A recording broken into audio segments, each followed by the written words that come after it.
Graça e paz, irmãos. Que bom neste domingo, mais uma vez, podermos cultuar ao Senhor. Mesmo com restrições, apenas através dessa live, mas que você possa cultuar ao Senhor na sua casa, com a sua família. Reúna cada um, atende-se para o que for lido, o que foi pregado, cante louvores, louve ao Senhor também com hinos, né? Que Deus nos ajude. Salmo 92, versículo 1 e 2 diz assim: Bom é render graças ao Senhor e cantar louvores ao teu nome, ó Altíssimo. Anunciar de manhã a tua misericórdia e durante as noites a tua fidelidade. Vamos orar? Senhor Deus e Pai, em nome de Jesus, queremos te agradecer por esta oportunidade. Que o Senhor abençoe a cada irmão, a cada um, cada irmã, a cada família, Senhor, para que possamos te louvar e cultuar ao Senhor conforme a tua vontade. Conceda-nos o teu Espírito Santo, dirija-nos, ó Deus, para que o teu nome seja honrado e glorificado. Fale conosco, Senhor, através da tua palavra. Receba, Senhor, os louvores de cada irmão em suas residências. Nós te pedimos, ó Pai, e te agradecemos, no nome do Senhor Jesus. Amém. Bom culto a todos. Que todos estejam sujeitos às autoridades superiores, porque não há autoridade que não proceda de Deus, e as autoridades que existem foram por ele instituídas. Assim, aquele que se opõe à autoridade resiste à ordenação de Deus, e os que resistem trarão sobre si mesmos condenação. Porque os magistrados não são para o temor, quando se faz o bem, e sim quando se faz o mal. Você quer viver sem medo da autoridade? Faça o bem e você terá louvor dela, pois a autoridade é ministro de Deus para o seu bem. Mas, se você fizer o mal, então tenha medo, porque não é sem motivo que a autoridade traz a espada, pois é ministro de Deus, vingador, para castigar quem pratica o mal. Portanto, é necessário que vocês se sujeitem à autoridade, não somente por causa do temor da punição, mas também por dever de consciência. É por isso também que vocês pagam impostos, porque as autoridades são ministros de Deus, atendendo constantemente a este serviço. Paguem a todos o que lhes é devido, a quem tributo, tributo, a quem imposto, imposto, a quem respeito, respeito, a quem honra, honra. Não fiquem devendo nada a ninguém, exceto o amor de uns para com os outros, pois quem ama o próximo cumpre a lei. Pois estes mandamentos: não cometa adultério, não mate, não furte, não cobice, a qualquer outro mandamento que houver, todos se resumem nesta palavra: ama o seu próximo como você ama a si mesmo. O amor não pratica o mal contra o próximo. Portanto, o cumprimento da lei é o amor. E digo isto a vocês que conhecem o tempo, já é hora de despertarem do sono, porque a nossa salvação está agora mais perto do que quando no princípio cremos. Vai alta a noite e o dia vem chegando. Deixemos, pois, as obras das trevas e revistamo-nos das armas da luz.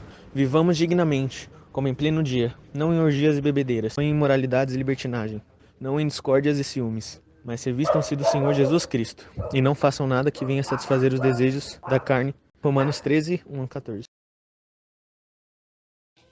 Graça e paz, irmãos, boa noite a todos. Este é o momento de entoarmos cânticos de louvor e adoração ao nosso Deus. Amém? Louvemos ao Senhor.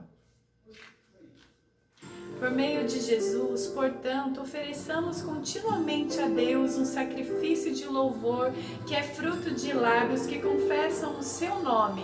Hebreus 13, 15. Louvemos ao Senhor, louvemos ao Senhor, adoremos no seu santo monte, nosso amado Pai, seu nome exalto.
Louvamos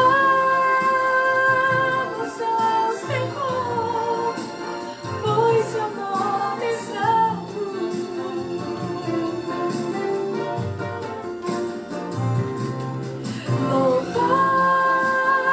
Louvamos ao Senhor, pois seu nome é santo.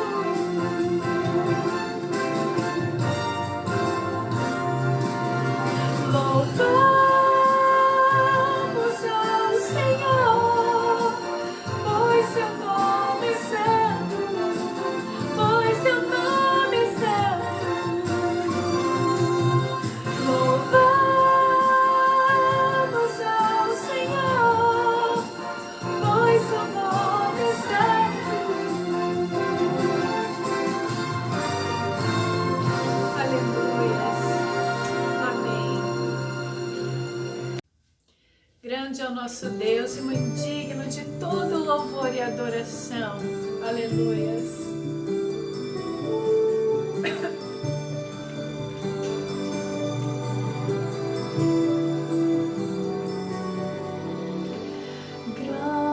Grande é o Senhor e muito digno de louvor. Na cidade do nosso Deus, seu santo monte, a alegria de toda a terra.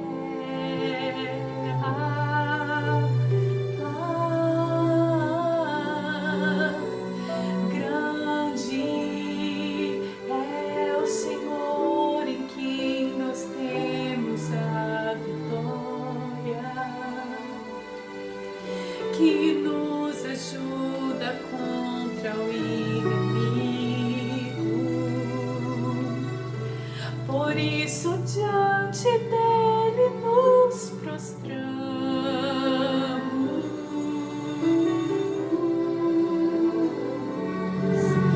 Queremos o teu nome engrandecer e agradecer-te por tua obra em nossas vidas.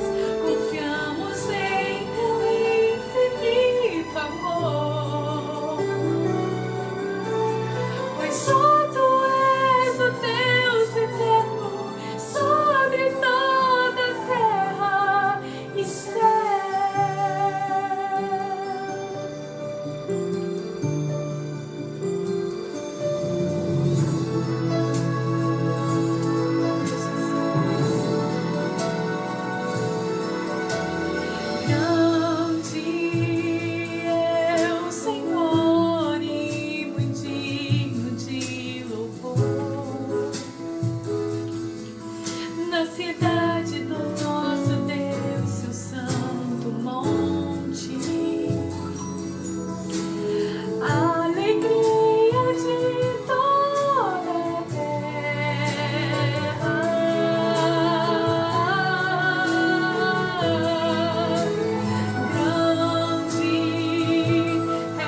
amigos de Deus, nosso bom pastor.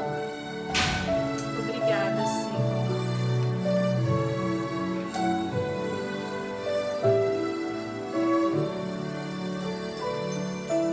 Não existe nada melhor do que ser amigo de Deus, caminhar seguro da luz, desfrutar o seu amor, ter a paz no coração, viver sempre em comunhão e assim perceber a grandeza do poder de Jesus, meu bom pastor.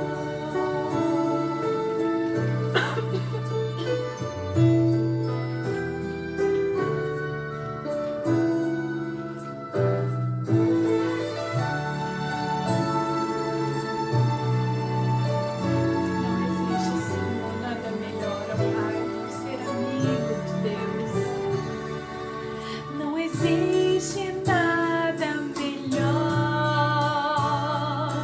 do que ser amigo de Deus, caminhar seguro da luz, desfrutar o seu amor, ter a paz no coração, viver sempre em comunhão e assim perceber a grandeza do poder de Jesus, meu bom pastor.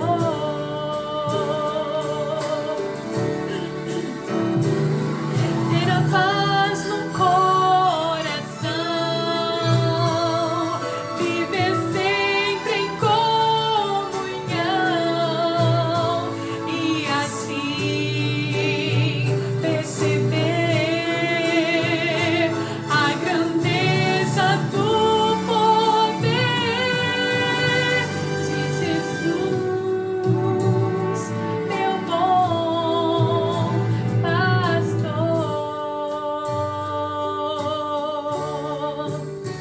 De Jesus,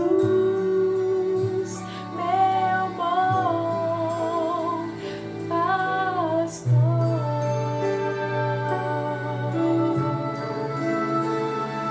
Obrigada, Senhor.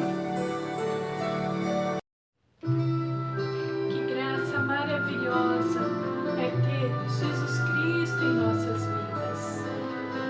Aleluia.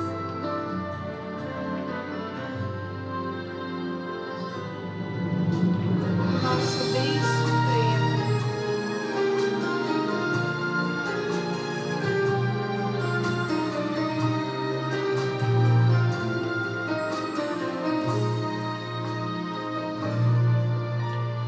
Antes eu te conhecia de ouvir falar, mas agora te contigo andar. Eu sei o Deus que tenho, meu Rei, Senhor e Pai. Te quero em minha vida mais e mais. Antes eu te conhecia de ouvir falar, mas agora de contigo andar. Tu és meu bem supremo,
Graça e paz, irmãos.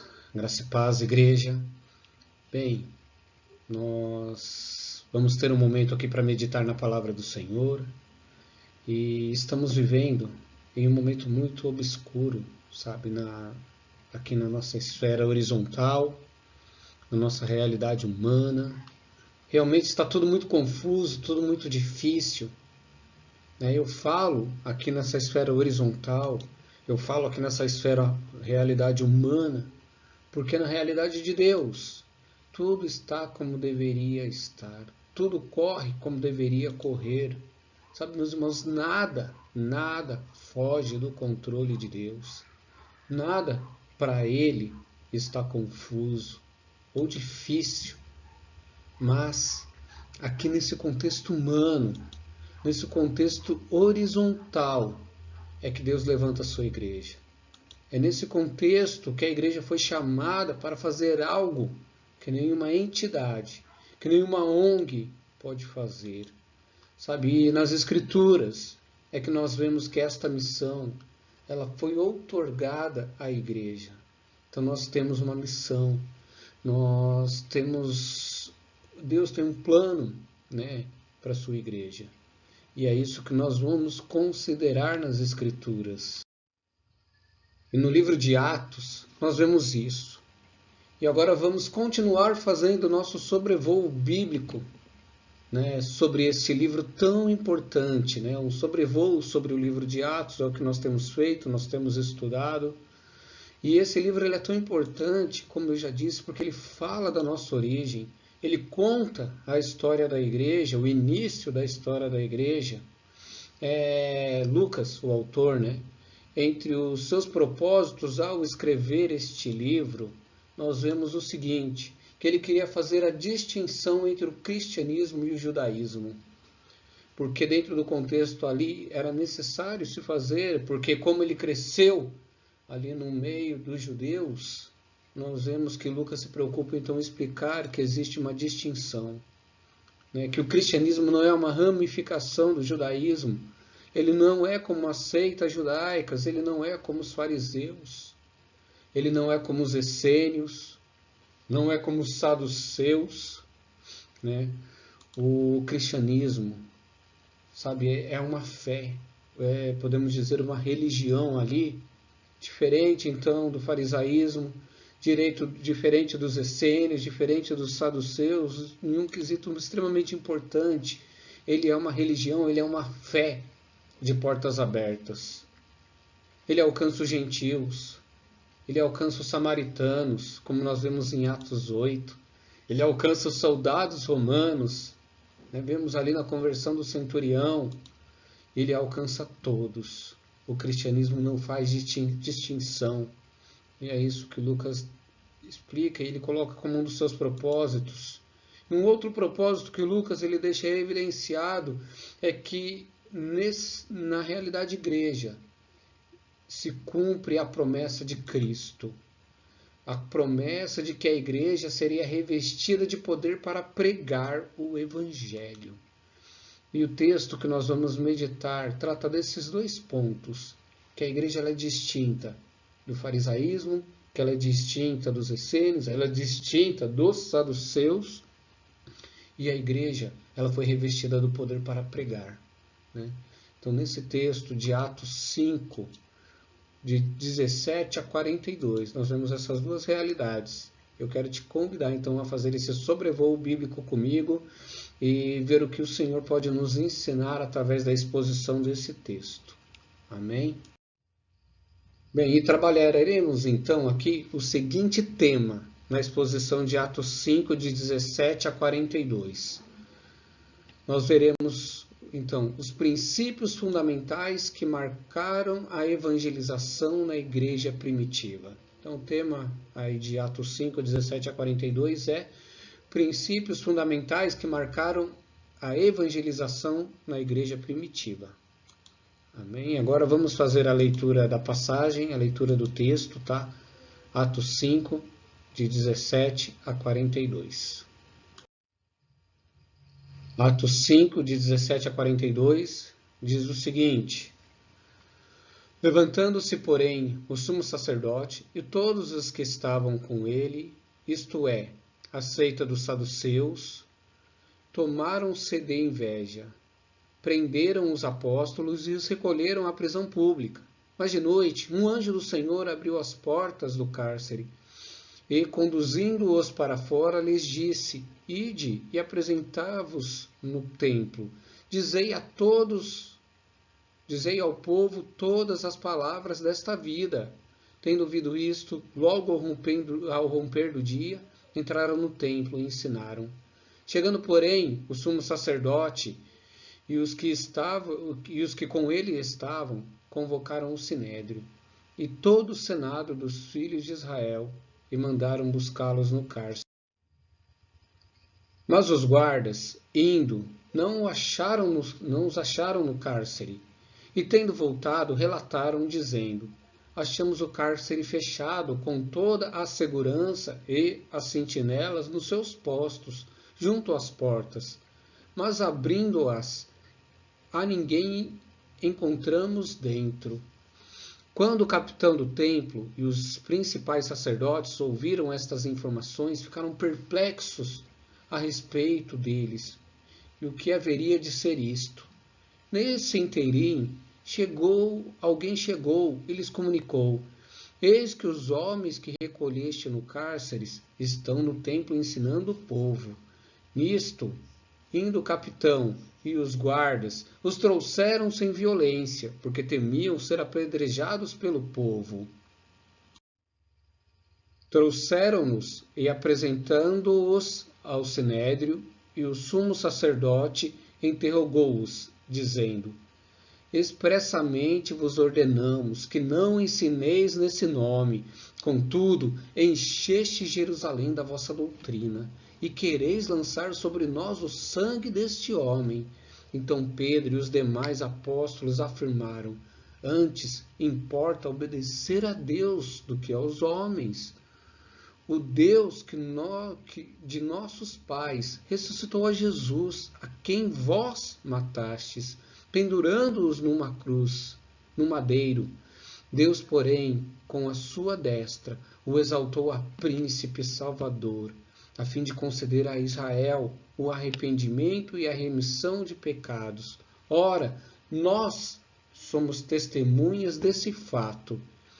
Bem assim, o Espírito Santo, que Deus outorgou a quem lhes obedecessem. Eles, porém, ouvindo, se enfureceram e queriam matá-los. Mas levantando-se no sinédrio, um fariseu chamado Gamaliel, mestre da lei, acatado por todo o povo, mandou retirar os homens por um pouco. Ele disse: Israelitas, atentai bem para o que ides fazer a estes homens, porque antes destes dias se levantou Teudas, insinuando ser alguma coisa, ao qual se agregaram cerca de 400 homens. Mas ele foi morto, e todos quantos lhe prestavam obediência se dissiparam e deram em nada.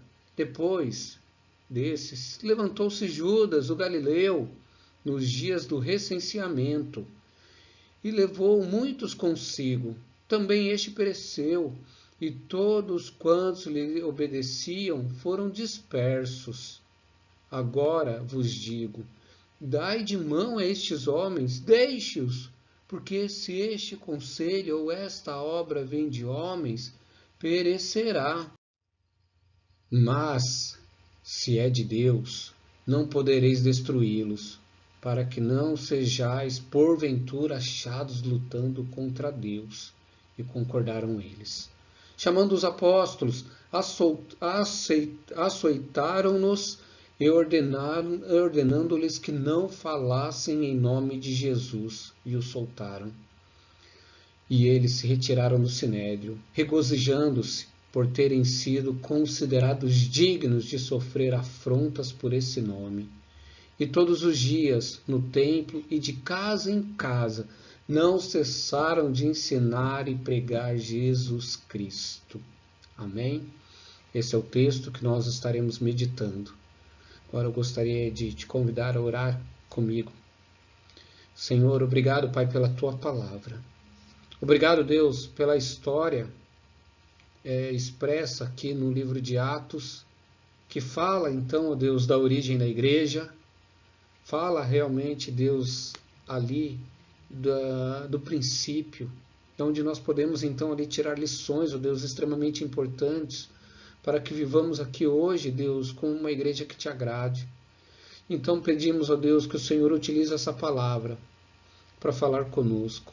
Essa palavra que produz vida, essa palavra que é útil, Deus, para corrigir, para ensinar, para redarguir, para nos instruir, para que sejamos preparados para toda boa obra, Deus. Então pedimos, ó Deus, que o Senhor quebre os nossos duros corações, para que sejamos transformados pelas Escrituras Sagradas. Pai, pelo Teu Santo Espírito, pela Tua soberana vontade, Deus, nós nos colocamos submissos a Ti. E oramos assim agora em nome de Jesus. Amém. Amém. Meus irmãos, então meditando neste texto, nós veremos os seguintes fundamentos da evangelização. Tá? Primeiro fundamento, a evangelização atrai perseguição, do versículo 17 ao versículo 27. Segundo ponto aí, né, segundo fundamento, a evangelização deve ser persistente, do versículo 28 ao versículo 32. E terceiro ponto, a evangelização produz frutos, do versículo 33 ao 42. Então, o terceiro fundamento da evangelização é que a evangelização produz fruto, né, do versículo 33 ao 42. Na última mensagem que eu trouxe sobre Atos, né, nós falamos sobre o que ocasionou então a perseguição aqui da igreja perseguida, dos apóstolos, né? E nós vimos que sim, o fato deles estarem pregando a Jesus, falando neste nome, que trouxe essa perseguição. Eles não foram perseguidos, né? Eles não foram proibidos em si de fazer milagres. Eles não foram proibidos de curar. Eles não foram proibidos de expulsar demônios. Os apóstolos, eles foram exortados, eles foram admoestados a não ensinar, não pregar em nome de Jesus. Jesus, meus irmãos. Sua vida, sua obra, seu ensino, ainda hoje impacta as nossas vidas. Sabe? Ela impacta ou nos atrai para Ele, ou esse nome, quando ele é ensinado de maneira séria, produz hostilidade. Sabe, uma grande verdade, quando este nome, então, ele é pronunciado com seriedade, é que é impossível ser indiferente. O evangelho eficaz é em nome de Jesus. E esta verdade, este evangelho em nome de Jesus é que traz perseguição. Ok? Então, nesse primeiro ponto, né, nesse primeiro fundamento, que diz que a evangelização atrai perseguição, nós vemos que a perseguição começa por inveja, versículo 17 e 18, como um subtópico aqui. O versículo 18 começa levantando-se, porém. Aqui vemos o do grego, né? Novamente, Lucas usa esse termo, né? Ele usa isso várias vezes em Atos, que é traduzido como porém, mas, que traz aquela ideia de contraste, que eu também já comentei algumas vezes quando nós estamos fazendo o sobrevoo sobre Lucas. Ou seja, aqui Lucas está contrastando com o que veio antes, né? Algo que fez com que ele colocasse esse porém, ou seja, levantando-se porém do quê? Ou seja, o texto anterior demonstra que os apóstolos estavam curando, eles estavam pregando, que houve conversão de muitos, e Porém, então, dentro dessa realidade maravilhosa que a igreja estava vivendo, se levantou os sacerdotes, né? Se levantou ali os saduceus, ou seja, a pregação, a cura, a conversão em nome de Jesus resultou na inveja do sumo sacerdote Anás. E os que estavam com ele, da seita dos saduceus. Nós vemos aqui que a inveja se manifestou através da perseguição. Irmão, eu disse também que a inveja ela sempre se manifesta.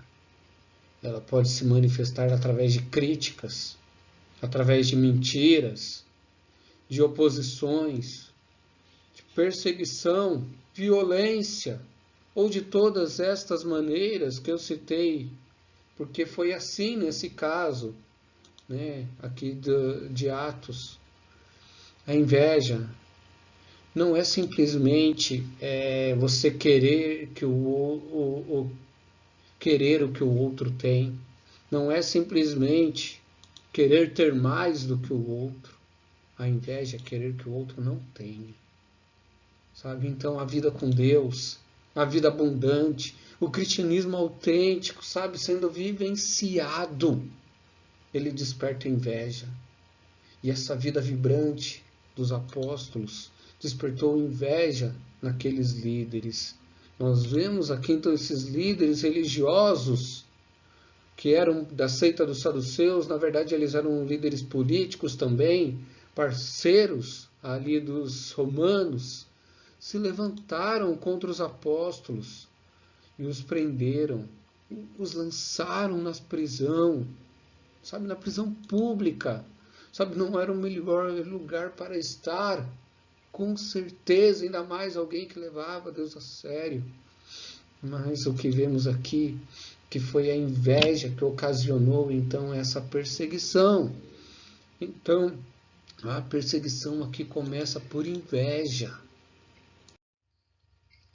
No segundo subtópico aqui nós vemos que a perseguição oportuniza a libertação de Deus, dos versos 19 a 24, aqui ainda desse fundamento da evangelização, que a evangelização atrai perseguição, né? Então, nós vemos que o anjo do Senhor, aqui no versículo 19, né, porque a perseguição oportuniza a libertação de Deus. Então, o anjo do Senhor abriu as portas e os libertou os apóstolos na prisão com um propósito. E qual era o propósito? O propósito era cumprir a missão da qual eles receberam poder. Eles receberam poder para serem testemunhas. Então eles não foram libertos para viver então uma vida tranquila. Eles não foram libertos para poder viajar ou para ficar sossegado nas suas casas. Não. O anjo os conduziu para fora e os ordenou então que dissessem ao povo as palavras da vida. Então, ao sair da prisão, a primeira coisa que eles fizeram ao romper do dia, de acordo com o versículo bíblico, foi pregar. Né?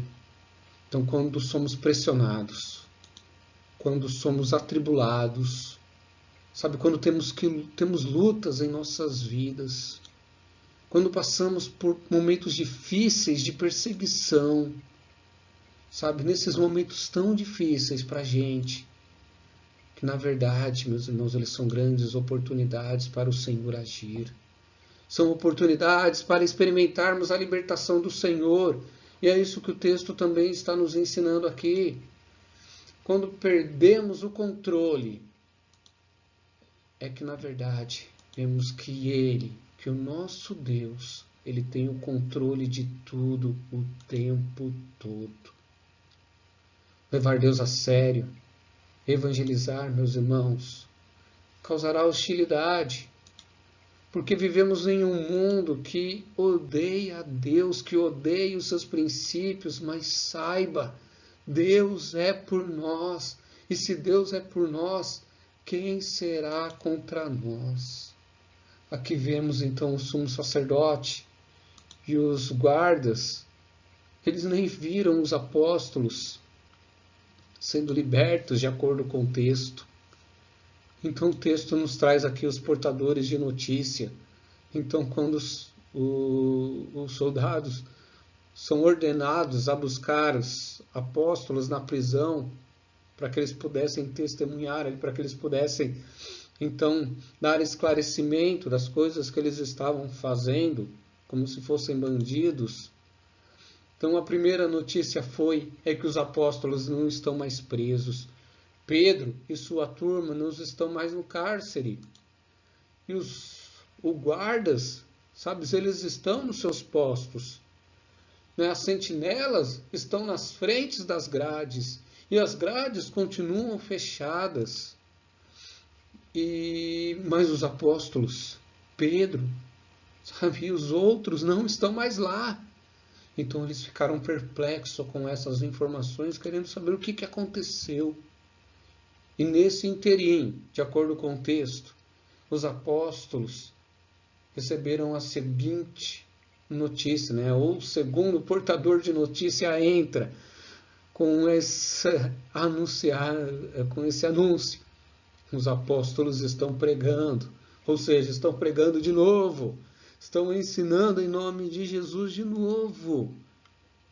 Eles dizem, tragam os apóstolos de volta, tragam eles para cá. Nós precisamos dar continuidade ao nosso julgamento. Né? Então, ao trazer os apóstolos de volta, nós partimos então aqui para o subponto C, que a perseguição, ela segue caminhos insinceros, tá? A perseguição segue caminhos insinceros, versículo 25 a 27. Nós vemos aqui que eles foram libertos pelo anjo do Senhor, sim, mas eles foram recolhidos novamente para o cárcere. Por quê? Sabe, nós vamos ver no final que é para uma glória ainda maior a Deus, né? Mas eles foram levados novamente para a prisão, de acordo com o texto. E os líderes, então, usaram de caminhos insinceros neste momento. Porque não utilizaram de violência, de acordo com o texto, pois os apóstolos estavam com o povo no templo, eles estavam ensinando. Então os líderes ficaram com medo, sabe, de serem apedrejados, porque eles tinham ganhado a simpatia do povo. Então, os apóstolos novamente foram levados para serem interrogados por obras boas que fizeram, ou pelos milagres ali que estavam realizando.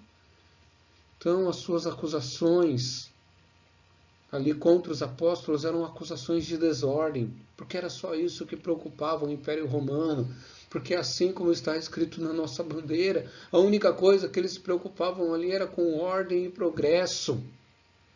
E os discípulos, então, eles estavam afrontando, de acordo com as acusações mentirosas, com as acusações insinceras, eles estavam sendo acusados de desordem, estavam sendo acusados de blasfêmia, estavam sendo acusados de mentirem sobre quem é Cristo.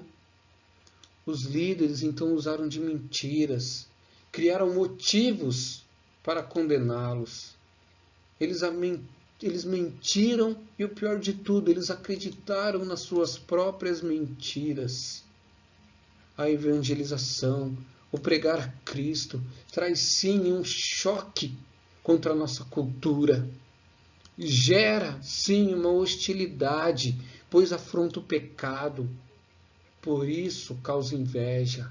A evangelização sim vai trazer esse choque, vai gerar perseguição, mas também nos traz uma experiência rica, uma profunda sentimento e uma profunda libertação, onde vemos o Senhor agindo, demonstrando que a obra é dele e não é nossa. Então, mesmo considerando que a obra é dele e que ela não é nossa, nós partimos então para o nosso segundo ponto, que diz que a evangelização ela deve ser persistente. A evangelização, meus irmãos, não são pregações feitas a multidões em estádios de futebol, sabe, cheios, sabe, não são apelos emocionais. Não devemos achar, então, que, pensando nisso, que se nós desafiarmos as pessoas a levantarem suas mãos e disserem sim, nós aceitamos a Jesus, isso é evangelização. Não, absolutamente não é isso. O evangelho, a evangelização não são 4 leis espirituais, não são 10 coisas que você deve fazer que te levam a Cristo, ou 10 coisas que Deus exige de você, não é isso. O que nós vemos aqui é que o evangelho ele deve ser persistente, ele deve ser cristocêntrico, ele deve ser constante. Nós devemos sim pregar Cristo, seu amor, mas de forma persistente, né? É nisso que nós vamos meditar, nesse ponto. E pensando então nesse fundamento, que a evangelização deve ser persistente, ela deve ser persistente no subponto A, em obedecer a Deus e não aos homens. Versículo 28 e 29. No versículo 28 nós lemos ali: não vos admoestamos, nós expressamente, que não os ensineis neste nome. Essa ordem foi dada ali, então, pelos líderes aos apóstolos em Atos 4,18. Sabe? E ele continua dizendo: nós não te mandamos que não falassem, foi expressamente, sabe? Nós ordenamos que não ensinassem no nome de Jesus. Então, em Atos 4,18, eles mandaram isso, eles ordenaram isso sob ameaça. E agora eles estão ensinando de novo, né? Foram presos e voltaram a ensinar de novo, né? E depois aqui ele continua o texto dizendo ainda: eis que encheste Jerusalém da vossa doutrina. Eles olham para os apóstolos ali e dizem isso: vocês encheram Jerusalém da doutrina de vocês. Mas a doutrina dos apóstolos, meus irmãos, é a doutrina dada pelo Senhor. São os seus princípios, os princípios de Deus, são os ensinos de Jesus, são suas leis, são sua moralidade. Esta doutrina está acima de tudo. Aqui mencionada, né? Então a doutrina aqui mencionada, acima de tudo, é o Evangelho do Senhor Jesus. Então, era essa a doutrina que eles estavam ensinando. E depois os líderes ainda dizem: vocês querem lançar sobre nós esse sangue, o sangue deste homem, o sangue de Jesus, querem lançar, querem colocar a culpa na gente, da morte de Jesus. É interessante que eles mesmos, junto com todo o povo, pediram isso.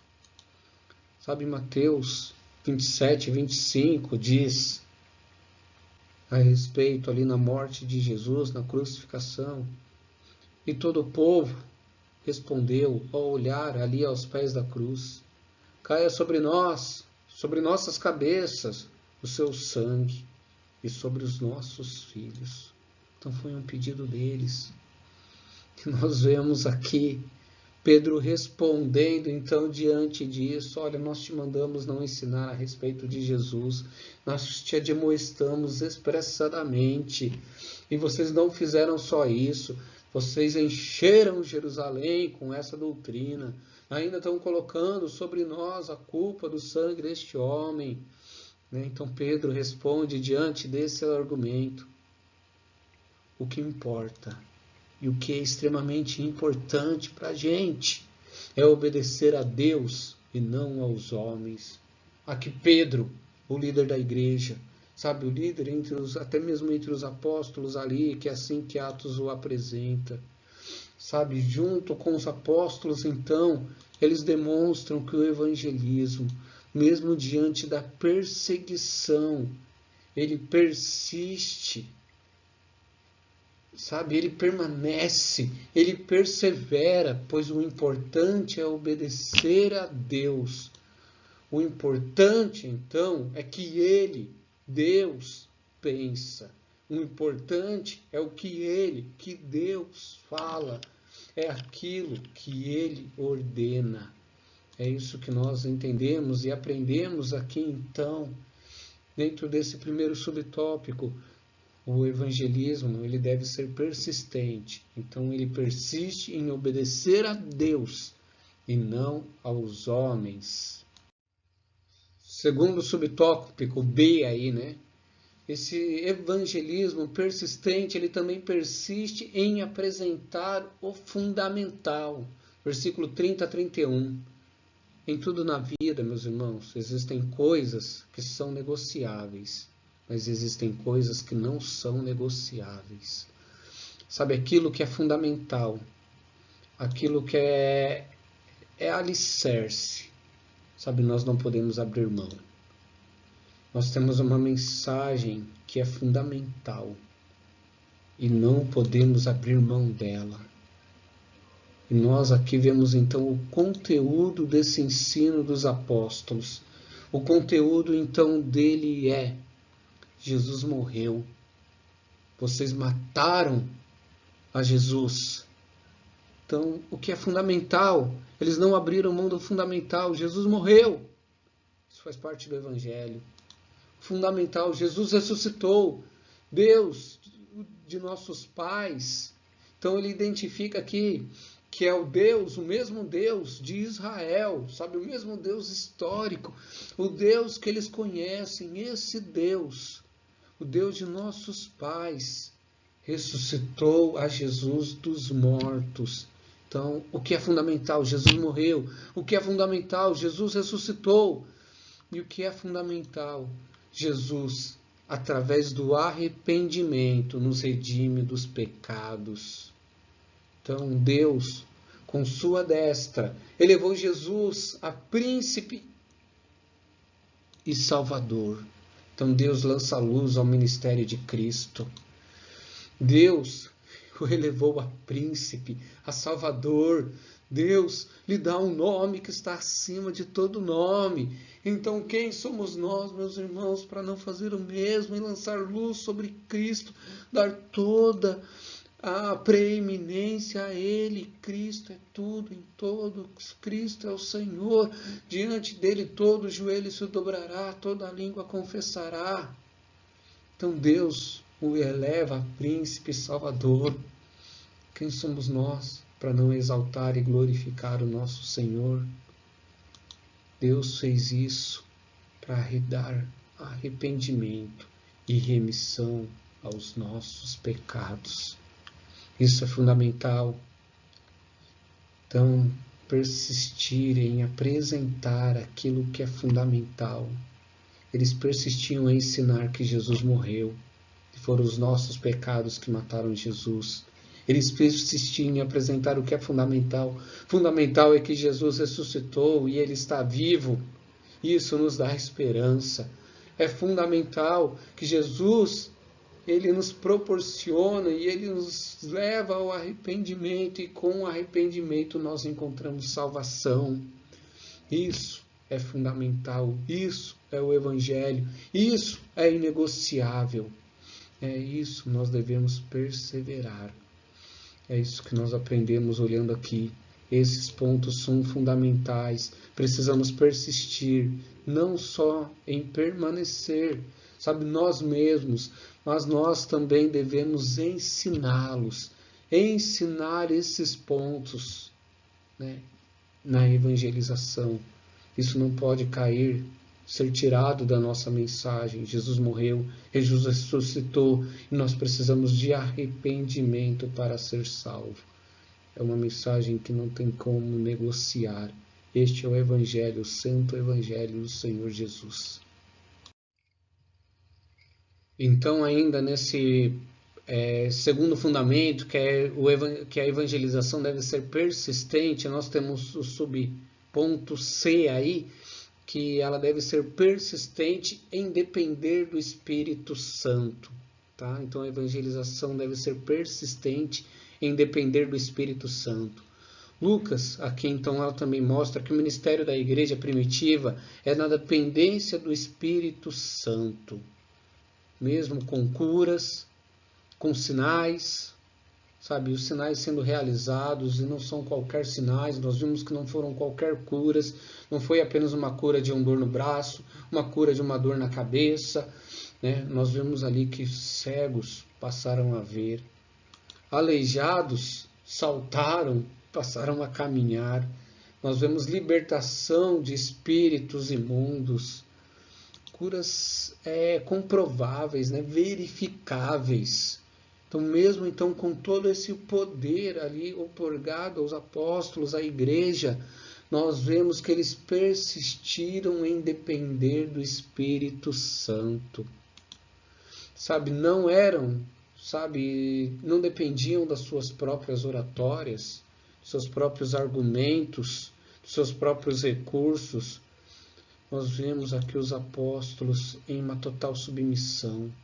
Nós vemos que eles estavam dependendo do Espírito Santo capacitador. O evangelismo só se torna eficiente na dependência do Espírito Santo. Meus irmãos, a evangelização é persistente. Ela persiste em obedecer a Deus. Ela persiste em permanecer naquilo que é fundamental. Ela persiste em depender do Espírito Santo.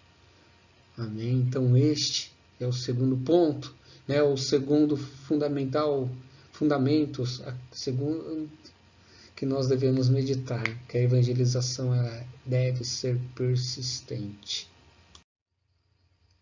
Agora vamos para o terceiro fundamento aqui da evangelização. O terceiro fundamento, a evangelização produz frutos. A evangelização produz frutos, versículo 33 a 42. Então, como eu disse, é impossível ficar indiferente ao evangelho. Por ele, o homem é salvo, mas por ele, o ímpio também é condenado. Né? Nós podemos ver isso. Existe uma satisfação em pregar o evangelho, sabe? E o fruto, então, ele é medido, mas não pela conversão, pela quantidade de convertidos na pregação. Com isso, nós nunca podemos medir se a pessoa ela é convertida de verdade. Né? Mas o fruto ele é medido pela obediência, pelo fazer a vontade de Deus, por ser considerado digno de levar esse nome, de falar sobre este nome e do impacto que ele trouxe em nossa vida, de qual hoje nós somos testemunhas então do agir dele. Esse é o fruto que traz satisfação para a gente, que traz satisfação para mim, de compartilhar, de evangelizar. Então nós vamos pensar um pouco mais nisso, que a evangelização ela produz frutos. Ponto A, que então da evangelização que produz fruto, nós vemos o versículo 33 a 40, né? E dentro desse trecho, nós vemos o conselho de Gamaliel. Sabe, doutor da lei, fariseu. E eu quero te dizer uma coisa aqui, nesse momento. É um engano nós acharmos que com o seu conselho, ele estava ajudando os apóstolos. Ele estava, sim, sendo sábio, né? Como sempre foi, ali de acordo com o que o próprio texto e a própria Bíblia ensina. E como ele era bem quisto, né, entre os judeus em si, não somente entre os fariseus, do qual ele pertencia ali a sua crença, a sua seita, né? Mas o seu conselho, então a sua demonstração de sabedoria, não foi porque ele queria ajudar os apóstolos, não. Longe disso, na verdade o que ele queria era evitar problemas. Ele não queria que houvesse desordem. Sabe, ele sabia que o povo naquele momento estava do lado dos apóstolos. Então o conselho dele foi o seguinte: olhe para a história, olhe para alguns exemplos. Teudas se levantou, né, achando ser alguém. O tempo passou, sabe, ele morreu. Seus seguidores, os 400 ali, média de 400 seguidores, todos eles foram dispersos e foram reduzidos a nada. Judas, o Galileu, pereceu. Sabe, todos aqueles que lhes deram ouvidos, os muitos que lhes deram ouvidos, também foram dispersos. Ou seja, ele está dizendo aqui o seguinte: Cristo morreu. Sabe, deixe esses homens ir. Se a obra que eles estão fazendo é de homem, logo se desfará também. Mas se é de Deus, permanecerá. Que ele não acreditava que seria. Ele não acreditava que as obras que os apóstolos estavam falando eram de Deus, como um fariseu que era. Sabe, pelo menos então, se eles se opusessem, né, não correria o risco de combater contra Deus. Então, alguns corações permanecerão endurecidos. E nós vemos que aqueles líderes, né, os saduceus, o capitão da guarda, o sumo sacerdote Anás, ouviram esse conselho e concordaram. Realmente acharam coerente aquilo que Gamaliel tinha falado, aquele homem sábio. Então, um conselho bem interessante.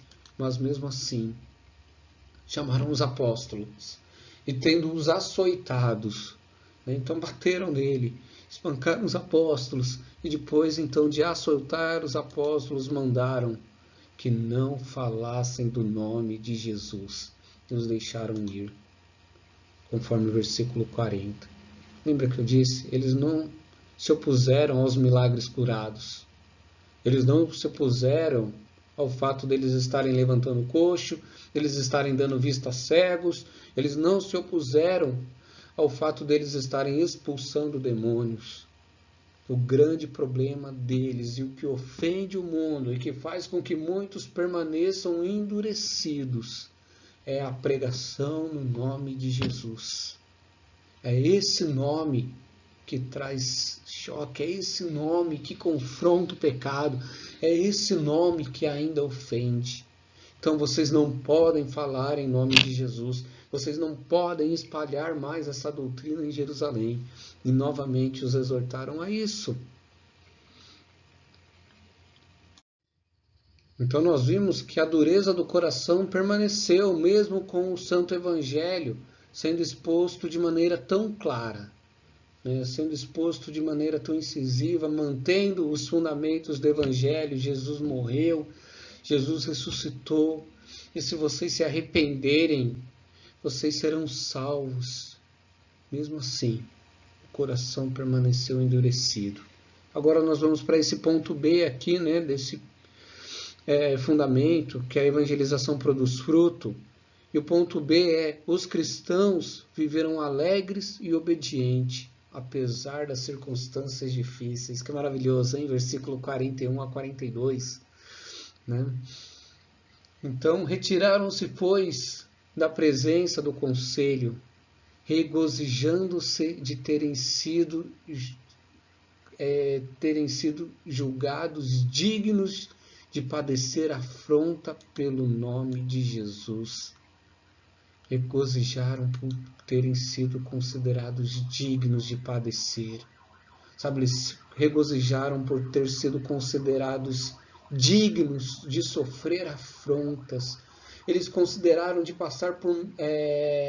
eles regozijaram por ter sido considerados dignos, sabe, de sofrer, realmente de ter momentos difíceis em suas vidas, por levar o nome de Jesus. Ser perseguido por causa de Cristo é uma honra. Ser considerado um representante dele é uma honra. Ser um seguidor dele é uma honra. Que alegria, meus irmãos, que alegria estava no coração daqueles irmãos ali na igreja primitiva. Sabe, essa alegria precisa estar em nosso coração. Essa alegria de levar Jesus. Essa alegria, sabe, de evangelizar, essa alegria de manter os fundamentos da evangelização, essa alegria de ser perseguido por causa do nome dele, essa alegria de ter essa esfera, sabe, de viver esse cristianismo autêntico, de ter essa vida abundante. Então, eles não ficaram lamentando por causa do cárcere. Eles não ficaram lamentando por causa da repreensão ou por causa dos açoites. Não. Não, absolutamente não. Ao contrário, todos os dias, no versículo 42 nós vemos, no templo e nas casas, eles não cessavam de ensinar e de anunciar a Cristo. Sabe, estes foram os frutos do evangelismo. Alguns se tornaram ainda mais relutantes contra o evangelho. Outros creram e foram salvos. E tudo para a glória de Deus. E os que pregaram, os apóstolos, se regozijavam por fazer parte desta tão grandiosa obra. E por isso, parece que esse viver era o respirar dele, sabe? Pregar fazia parte da sua vida. Então eles iam de casa para o templo, do templo para casa, anunciando, ensinando, pregando essa mensagem de vida. Este é o ensino que nós temos. Essa é uma mensagem que deve ser pregada e deve ser guardada em nosso coração. Esse é um estilo de vida que nós devemos espelhar e almejar. E agora, nós estamos partindo para a conclusão aqui, tá? Então, pensando e considerando nesse estilo de vida, nós vemos e nós começamos a dizer aqui que a igreja ela foi chamada para fazer algo que nenhuma entidade, sabe, filantrópica, que nenhuma ONG, sabe, que nenhum grupo ali que se reuniu para auxiliar os pobres, para auxiliar um drogado, para auxiliar alguém que tem problema familiar, para auxiliar alguém que tem dificuldade com a educação. A igreja foi chamada para fazer algo que nenhum desses grupos, de que nenhuma entidade, de que nenhuma ONG pode fazer. Então a igreja ela precisa considerar qual é o seu papel. E ela precisa cumprir esse papel. E para cumprir esse papel, então, ela precisa considerar alguns princípios. Sabe, alguns princípios que são fundamentais. Sabe, que eles marcaram, então, a evangelização na igreja primitiva, que se nós olharmos, então, para esses princípios, nós podemos viver aqui de uma maneira impactante, de uma maneira que nos faz que sejamos verdadeiramente relevantes para a nossa geração. Sabe, não simplesmente querendo ser igual, não simplesmente nos amoldando aos conceitos sociais, filosóficos que eles vivem. Não. Existem princípios fundamentais que marcaram a igreja primitiva. E esses princípios precisam não simplesmente ser considerados, mas guardados e praticados pela gente, nós, igrejas do século XXI. Então, o primeiro princípio que nós vemos aí, o primeiro fundamento, né? O princípio fundamental foi que a evangelização ela atrai perseguição. Sim, ela traz perseguição por inveja. E a inveja ela sempre se manifesta. Sabe, ela atrai perseguição porque nós estamos falando em nome do Senhor, em nome de Jesus. Né? E esse nome, ele causa impacto, ele causa um choque, né, com a cultura, ele causa um choque com a moralidade. Sabe, ele causa um choque com aquilo que é ensinado e com aquilo que é falado. A evangelização, ela também deve ser, então, persistente. Nós devemos ser persistentes em obedecer a Deus. Nós precisamos ser persistentes naquilo que é fundamental, né, que é o Evangelho, ou seja, pregar Jesus, sua morte, sua ressurreição, e que a salvação é através do arrependimento dos nossos pecados e de colocarmos as nossas vidas no altar do Senhor. Nós devemos também permanecer em depender do Espírito Santo. A evangelização também produz frutos. E esses frutos, nós vemos, são o quê? A salvação daqueles que creem. Também traz alegria aos que pregam sinceramente, porque encontram satisfação em Cristo em obedecer a sua vontade. Bem, essa é a mensagem de Deus para você. Meus irmãos, Deus ele te chamou para fazer algo que nenhuma entidade, que o mundo, sabe, com suas artimanhas, com os seus recursos, ele pode fazer. Nós temos um ministério espiritual. A evangelização, sabe, ela tem algo espiritual, porque nós levamos o Evangelho Santo, sabe, do Senhor Jesus. E isso produz salvação eterna. Nenhuma artimanha, sabe, nenhuma ferramenta no mundo pode proporcionar. Somente o Senhor Jesus. Como podemos deixar de falar daquilo que temos visto e ouvido? Nós vamos obedecer aos homens ou vamos obedecer a Deus? Essa é a mensagem do Senhor. Que Deus o abençoe, meu querido. Deus abençoe a sua igreja. Em nome de Jesus. Amém? Graças a Deus, chegamos ao final. Que Deus abençoe a semana de todos os irmãos, na graça e na paz de nosso Senhor Jesus Cristo. Vamos orar e agradecer, amém? Senhor Deus e Pai, obrigado, Senhor, por Tua palavra. Obrigado, Senhor, por este momento. Obrigado pela reunião dessas famílias que Te louvaram, Te agradeceram, cultuaram a Ti, cantaram louvores, entoaram hinos para glorificar e honrar o Teu santo e precioso nome. Pedimos, ó Pai, que o Senhor nos dê graça, perdoa os nossos pecados. Ó Pai nosso que estás nos céus. Direcione nossas vidas, ó Pai, elas estão nas Tuas mãos. Tu és um Deus poderoso, Deus que governa. Tu és o Pai nosso. Tu és aquele que governa nossas vidas e tem o controle de cada uma delas. Obrigado, Senhor, por tua bondade. Obrigado pelo Teu amor. Ó Deus, clamamos por Tua misericórdia. Senhor, sara-nos, ó Deus, cura o Teu povo, ó Pai, repreenda todas as enfermidades, Senhor. É o nosso pedido, ó Pai, que Te fazemos, ó Deus, certo que o Senhor é um Deus bom o tempo todo, um Deus que pode, um Deus que faz, um Deus de misericórdia. Isso nós Te pedimos, ó Deus, que o Senhor atente ao nosso clamor, ao nosso pedido, ó Senhor, e que tudo seja feito conforme a Tua vontade, não a nossa, Senhor, mas o Teu querer. Pai, obrigado, Senhor, dê-nos uma semana de paz e tranquilidade na Tua presença. Nos livre, Senhor, de todo mal, não nos deixe cair em tentação.